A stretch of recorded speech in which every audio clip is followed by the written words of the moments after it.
Okay, so today we are going to continue with our other forms of inheritance. I know last time we went over incomplete dominance and then we started codominance. We went over one example and that was pretty much it. So just to recall, guys, we're going to use two different letters for codominance because neither of our alleles is dominant over the other. So we're pretty much going to be using all capital letters because everything's dominant. And then we did one example with blue flowers and red flowers and we did all that stuff. So let's go over some different examples. There's two different types of horses. There's red horses and there's white horses.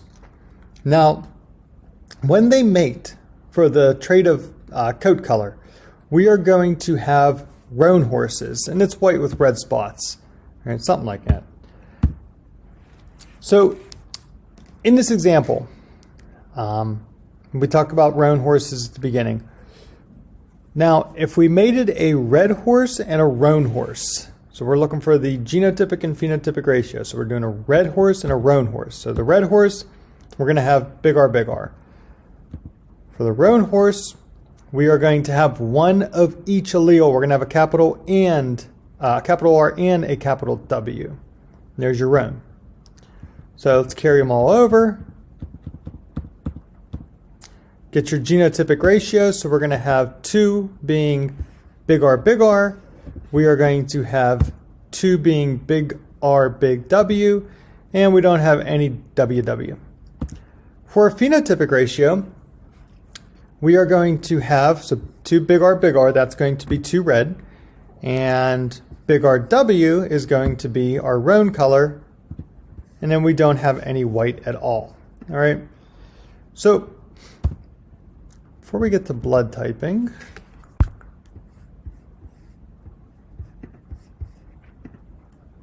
I wanted to make you guys a chart like I promised last time, just of the different forms of inheritance. So we're going to have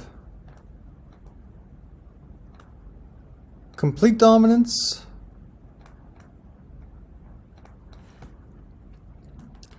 we're going to have incomplete dominance, and lastly we are going to have codominance. Right? And we have 3 different genotypes that goes along with this. We can be homozygous dominant. We could be heterozygous. And we could be homozygous recessive.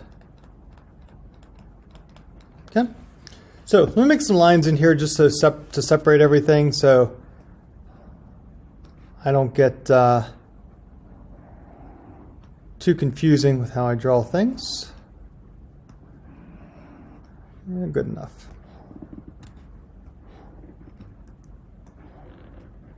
Okay.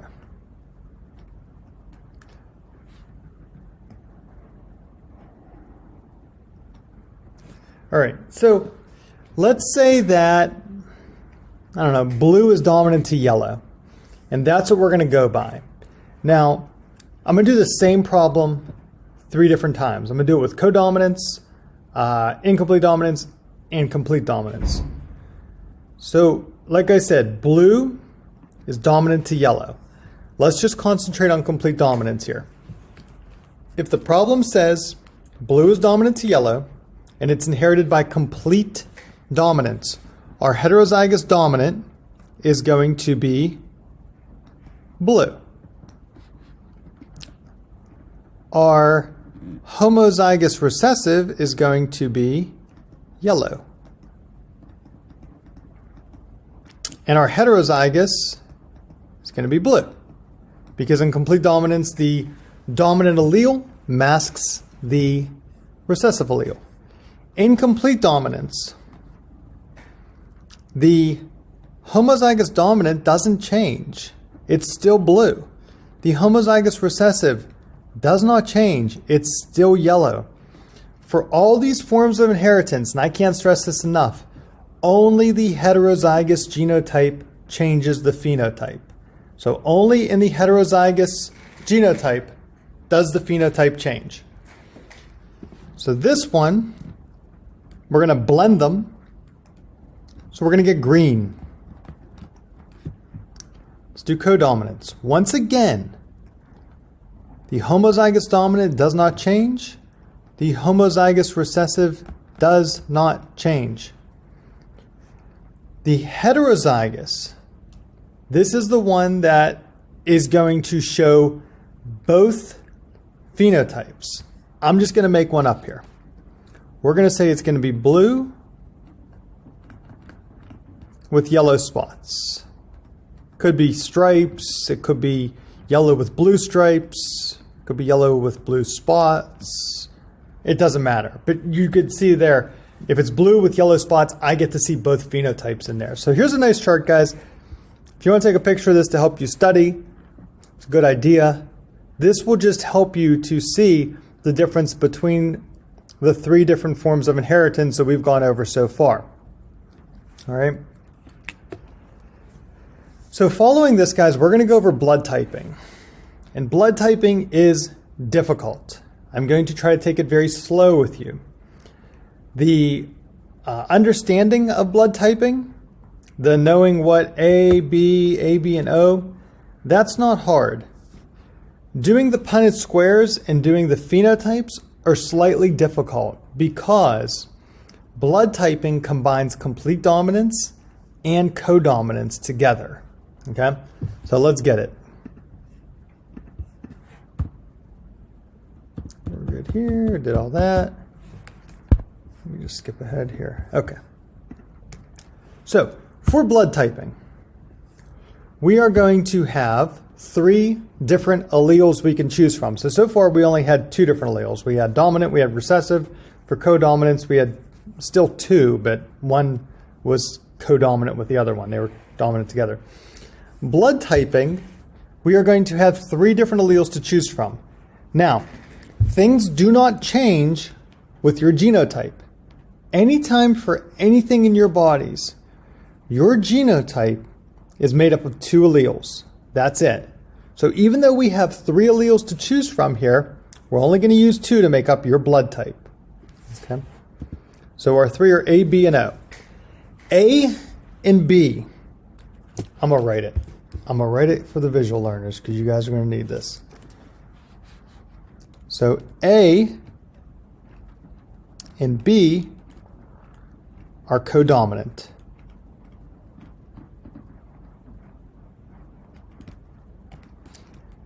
A and B are completely dominant.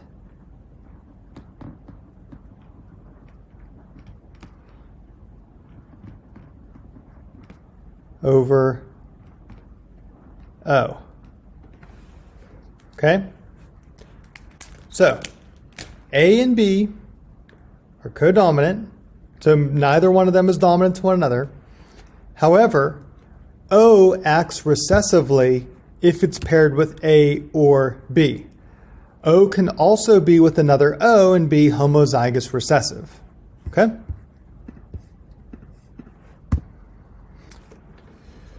So again, we are going to be using 2 different alleles to make up the genotype. So a person can be AA and have A blood. They can also be AO and have A blood. All right, and I'm going to make you guys another chart on this because I find this stuff slightly difficult. But before I get to the chart, a few more things we got to go over and one more chart. So if a person has B blood, they can be BB or BO. It doesn't matter, since O is recessive, they're still going to have B blood. I'm going to go over the universal donors and universal recipients with you guys, just so you understand what blood typing is. So A, B blood, they are the universal recipient. What this means is anyone can give blood to someone who is AB. So if you have AB blood, you can accept blood from everyone. Hey, I can take that blood, I can take that blood. It doesn't matter. Now, I'm not going to go over, I know you guys have heard of especially with coronavirus out there, People that are like O negative don't get coronavirus as much as other people. I'm not going to go over the negatives and positives right now. We'll explore them a little bit later down the road after you guys get just regular blood typing. The RH factor, which is the positive and negative, is something that is completely different than just the A, B, and the O. All right. If a person has O blood, they can donate to every single blood type. So anyone can take O blood. A, B can take them all, but anyone could take O. So antibodies, right? If you guys know what an antibody is, if you heard of the new like Johnson & Johnson coronavirus vaccine, they kind of are using bacteriophages to combat the coronavirus rather than doing the mRNA like the Pfizer and the Moderna. But regardless of that, our goal of these coronavirus vaccines is to make antibodies to fight the coronavirus. So for blood, and these are our 4 phenotypes. Our blood types there, A, B, and O, these are our 4 phenotypes. These are not genotypes. And I know it's confusing because, it kind of looks like we have the alleles in there instead of like being able to see something. And it is. But if you have A blood, your red blood cells have anti-B antibodies. What this means is if you have A blood and you bring in B blood into your bodies, your blood has antibodies that will kill B blood. If you have B blood, you have antibodies that will kill A blood. All right. AB blood, we got both of the alleles there. So we're not going to have any antibodies. We're not going to kill or reject any blood, right? Because we have A and B there. O, if you look on the outside of the red blood cells, there's no proteins there at all, unlike the other 3. So this one, it doesn't have A, it doesn't have B on it. So it's going to make both anti-A and anti-B antibodies to kill both A and B blood. If you are if you have type A blood, you can receive blood from A or O. Remember, O can give blood to anyone. If you have B blood, you can receive blood from B and O. If you are AB, all the blood types you can receive it from. If you are O, kind of sucks for you. You can only receive blood from other people who have O because you have that anti-B and anti-A antibodies it's going to reject any of the other blood. And then you can donate. A can donate to A or AB. B can donate to B or AB. AB can only donate to other people who have AB. And O can donate to every single one. All right. And here's a little chart of everything we just went over. Now, let me make a chart for you guys with genotypes and phenotypes because this always confuses students every single year. I'm going to start off with our blood phenotypes. And over here, we're going to write possible genotypes. So we have 4 different phenotypes for blood. You can have AB blood, you can have A, you can have B, or you can have O. All right.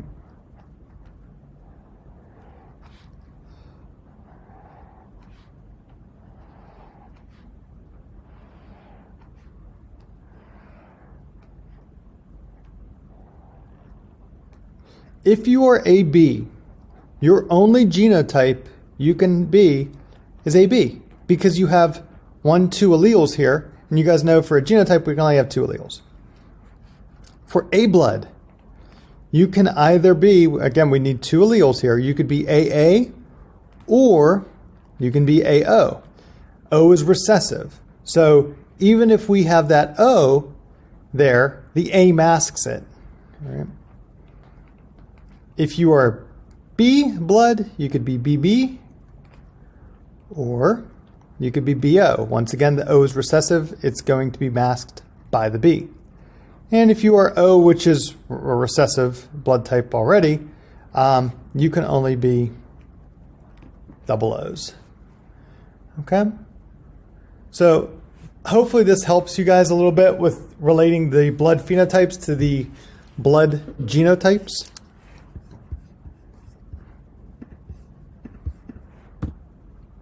All right. A husband has O-type blood, and his wife is AB. What are the genotype and phenotypic ratios of their potential offspring? So, he's O. So he's OO. Wife is AB. The wife, husband. If you notice here, once we do the Punnett square,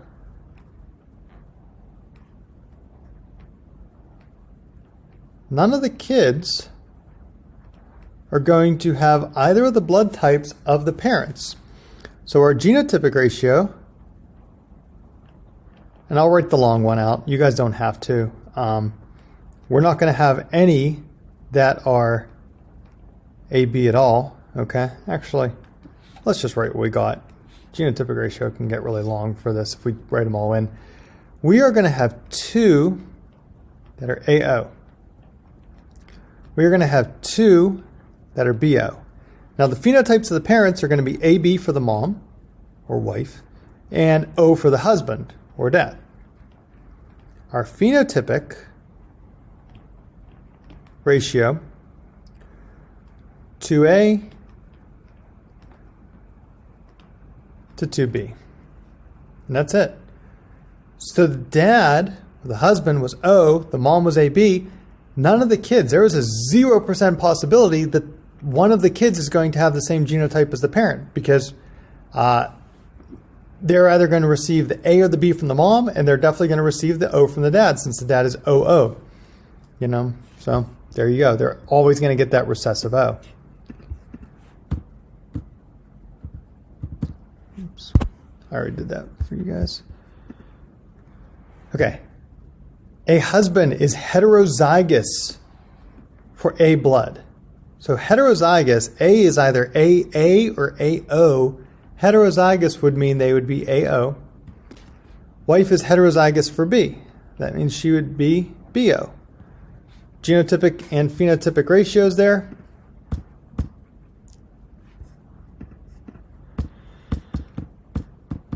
Pull all those down. All right, genotypic could be AB, could be AO, could be BO, or could be OO. Phenotypic ratio, again, AB, we could have A, we could have B, and we could have O, one of each. So they have a 25% chance of having any type of blood type. All right. I'm going to go over one more example with you guys today.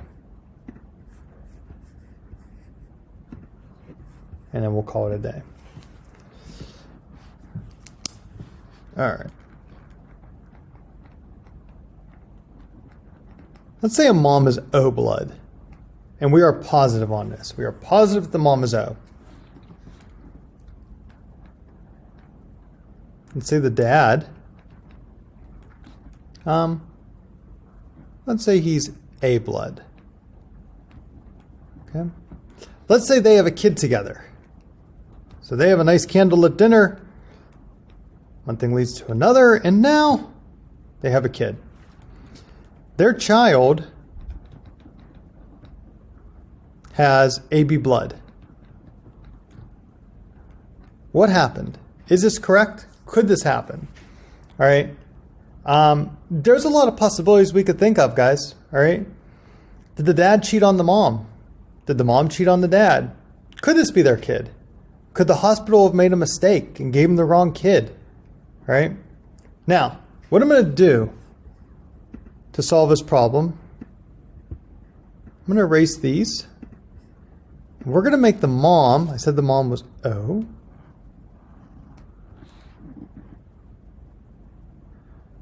Dad, let's make blue.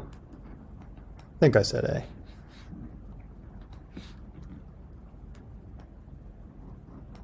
Okay.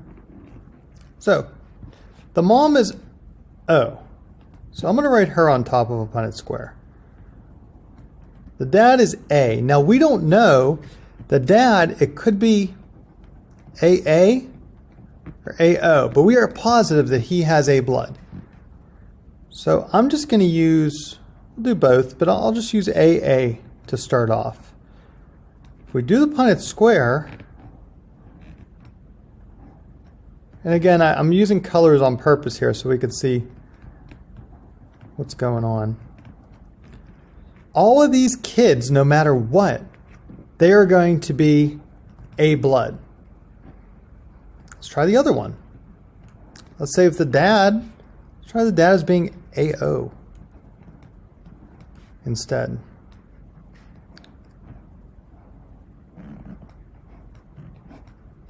AO, AO, OO, and OO. So this one, the kid could be A or O.